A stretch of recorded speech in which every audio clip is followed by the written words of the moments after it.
So when you're going to ask her for a give, you're going to take this position on the rein, and every time she gets a little soft, you're going to take that slack up and move this hand down, okay?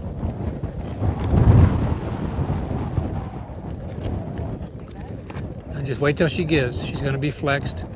Okay, now slowly find her with your leg barely. Just bring your calf in. You're going to bring your leg back about an inch, right there.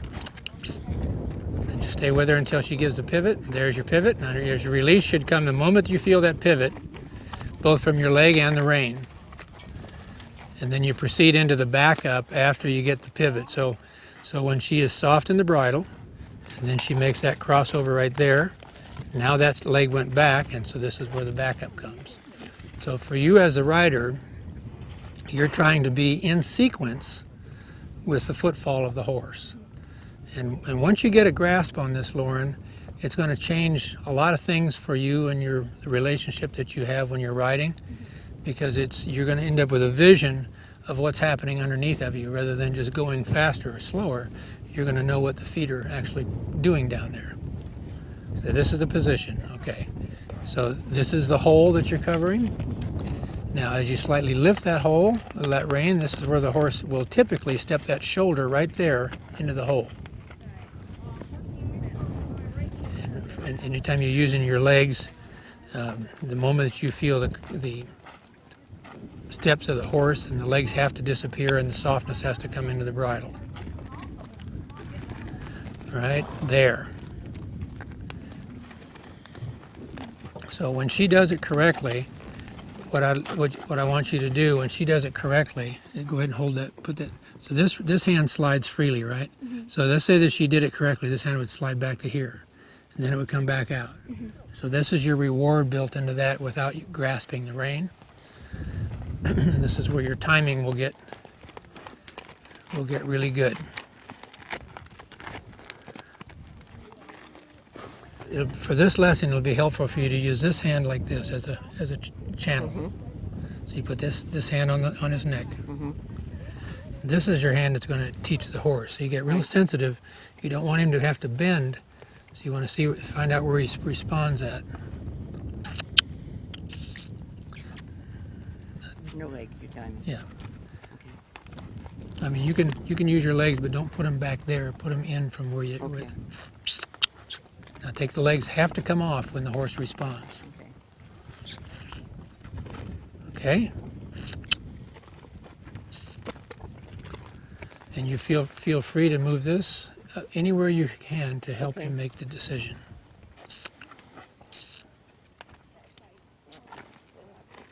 And a girl. That's better, Lauren. Good, much better. So when you feel him start working for you, keep your hand over. No, let's leave that there. Okay. When you feel him start, we'll just assume that he's working for you. Okay. And there's a little bit of work. There's a little bit of work. So you kind of pump it? Well, you do it in coordination with his response. So it's not that you pump it to make him move. Okay. But you're trying to, if he starts to move on you,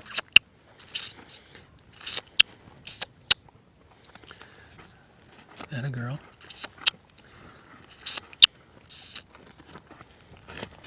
Now stay with him because he's just walking out of my way.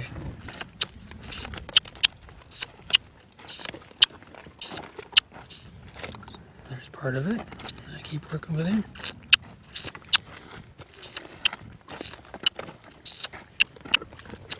There.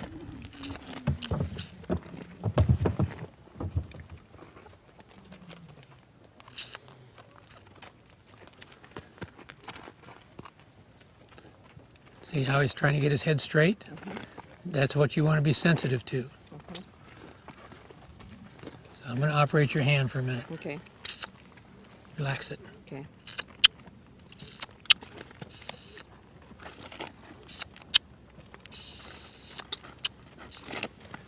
Not so much. Give it to you? Okay.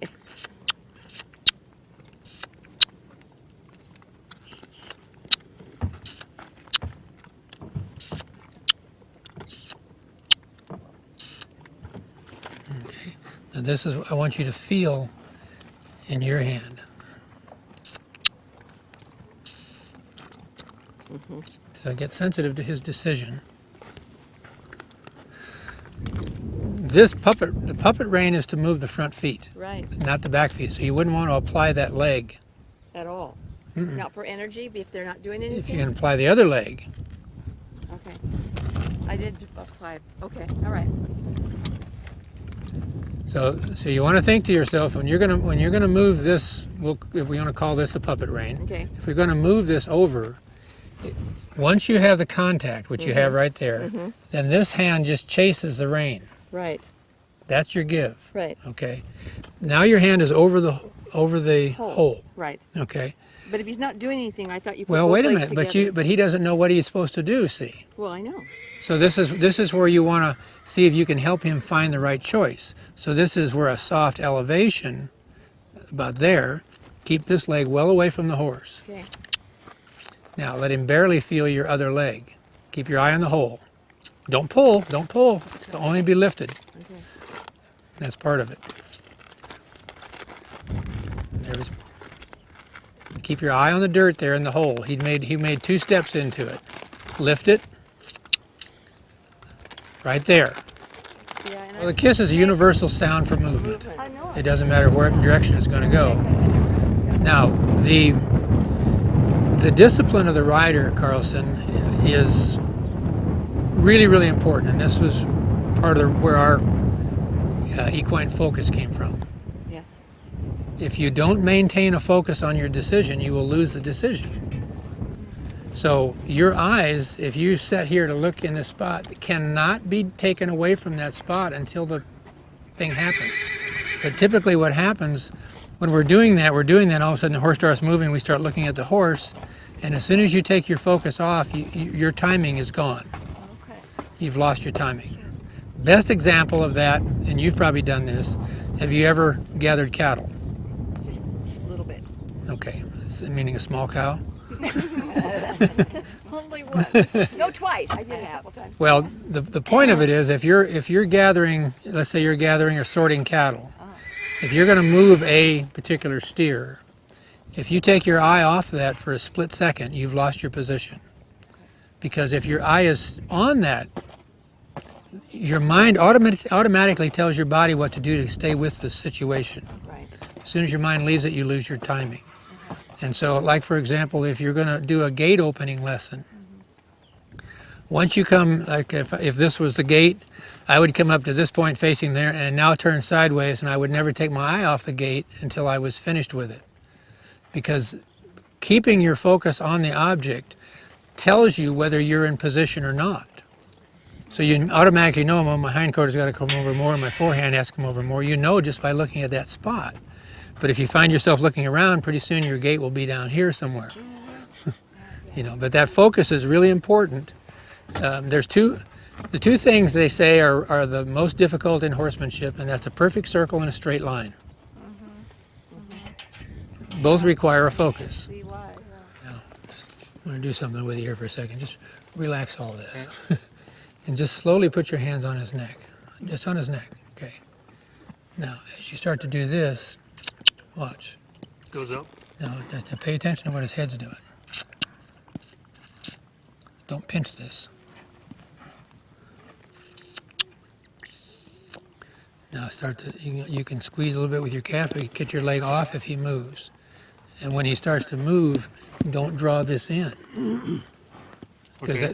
that's almost an instinct that you'll have when he starts to move. You'll want to keep him moving, but if he's already moving, just let him move. Softer. And more. Soft, soft. See, what your goal is, his head should start getting straighter. So when he starts moving, you don't want to keep pulling to keep him moving. Oh, okay. Just try to discover what it takes to cause him to make that decision. So when she starts to come with you like this and back up, every time she gets soft, just keep taking the slack in. Okay. So, Just keep taking the slack in. so when she gets soft, More? Or no, just wait for her to get soft. In other words, when she turns sideways here to you, that's when you want to get this.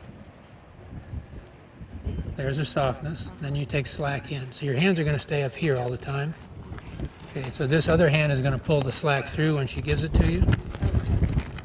And when she does that, just drop, as soon as you feel that pivot, just drop the rein. If she walks up, pick up the other rein. Whichever side she bends to is the rein you want to pick up. Okay. And so wait till she pivots, because she's been doing that. Yeah, and I've been watching you, and it looks like to me she's getting pretty soft. Now, what are you asking for right now? So just to stay flexed, and then a little bit of leg to move. Okay, now when your leg comes in him, it's going to feel like that, no more than that. Oh, okay. Just to, So you just come in there as far as you go. okay.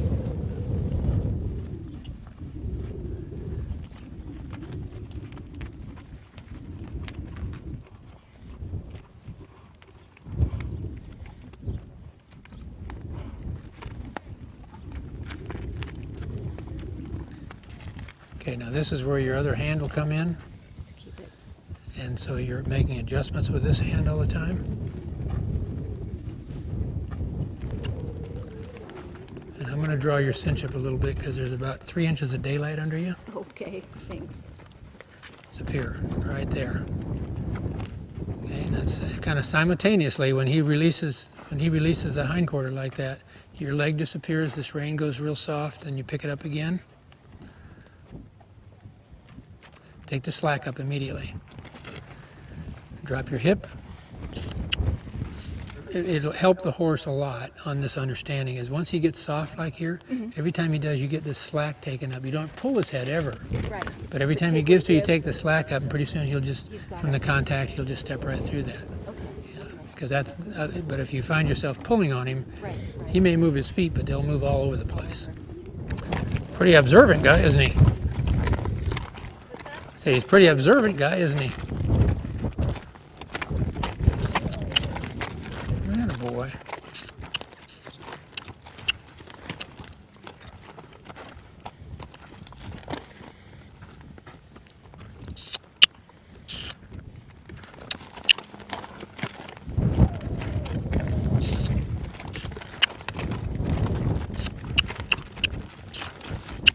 Attaboy.